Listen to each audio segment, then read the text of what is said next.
Dako naman po tayo sa Parañaque Integrated Terminal Exchange kung saan pinaigting na ang seguridad. Inaasahan kasing mas dadami pa ang mga biyahero ngayong bisperas ng Holy Week break. At live mula sa PITX by Express Report, si Gerard de la Peña. Gerard, ano itong pinaigting na seguridad dyan? Tsaka anong assessment nila? Mas marami ba talagang tao ngayon?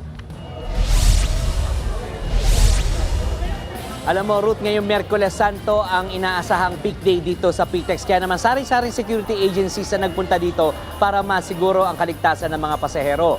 Unang nagpunta rito kanina ang PNP and CRPO na nagsabing generally peaceful naman ang terminal.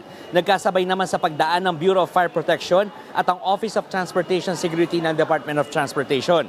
Sinilip nila ang mga bus at tiniyak na may mga kagamitan ang mga ito kung sakaling magkaroon ng anumang emergency. Yun nga lang, nasita ang isang bus driver dahil nakatali ng alambre ang fire extinguisher sa kanyang bus na kung saan aabuti ng 8 segundo bago ito makuha.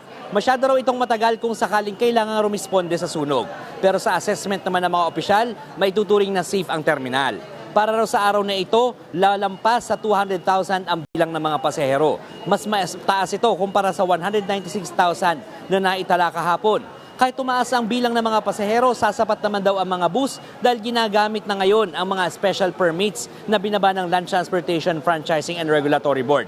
Pero asahan na raw na mamayang gabi, baka mas marami ng pasahero at maging pahirapan na ang pagkuha ng tiket. Ruth, tungkol naman dun sa pagtaas ng singil sa pasahe, ang sinabi ng PITX Management, wala pa sila nakukuha bagong complaints mula sa mga pasahero. At kung makatanggap man sila ng mga reklamo, ay agad nila ito ipagbibigay alam sa DOTR at sa LTFRB.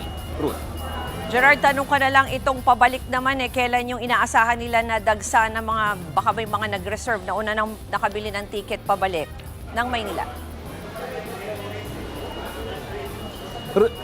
Ruth, ang sabi ng PITX Management, Biyernes Santo pa lang ay paghahandaan na nila yan dahil siguradong pagdating ng Lunes, ng Martes ay napakarami ng mga pasahero.